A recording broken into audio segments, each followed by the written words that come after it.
জুলাই গণহত্যার দায়ে মানবতা বিরোধী অপরাধের মামলায় ক্ষমতাচ্যুত প্রধানমন্ত্রী শেখ হাসিনা সহ 3 জনের বিরুদ্ধে করা মামলার রায় ঘোষণা করা হবে কাল। আন্তর্জাতিক অপরাধ ট্রাইব্যুনাল থেকে বিটিভিতে সরাসরি সম্প্রচার করা হবে রায় ঘোষণার কার্যক্রম।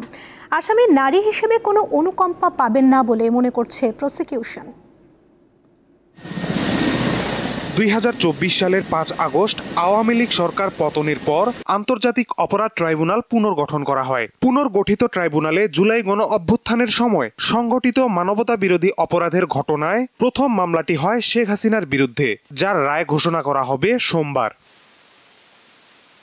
শেখ হাসিনার পাশাপাশি এই মামলার অপর 2 আসামি হলেন সাবেক স্বরাষ্ট্রমন্ত্রী আসাদুজ্জামান খান ও পুলিশের সাবেক মহাপরিদর্শক চৌধুরী আব্দুল্লাহ আল মামুন। এই রায় ঘোষণার কার্যক্রম সরাসরি সম্প্রচার করবে বাংলাদেশ টেলিভিশন।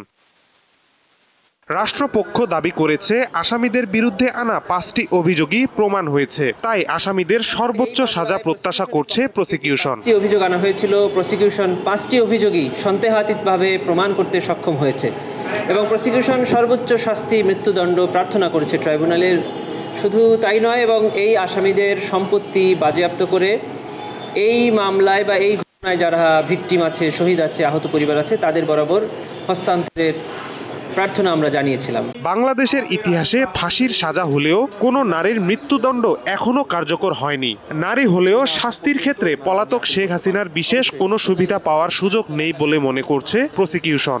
জামিন প্রদানের ক্ষেত্রে নারীকে, অসুস্থকে এবং কিশোর বালক শিশুদেরকে প্রিভিলেজ দেওয়া আছে, কিন্তু রায় প্রদানের ক্ষেত্রে নারীকে আমাদের সাধারণ আইনেও কোনো আলাদা প্রিভিলেজ দেওয়া হয় নাই, আর আমাদের এই আইনেও কোনো আলাদা প্রিভিলেজ নেই।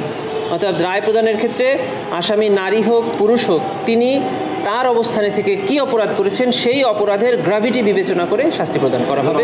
রায় ঘোষণাকে কেন্দ্র করে কয়েক স্তরের নিরাপত্তা বাড়ানো হয়েছে ট্রাইব্যুনাল এলাকায়। মাহিদুর রহমান, দীপ্ত সংবাদ, ঢাকা।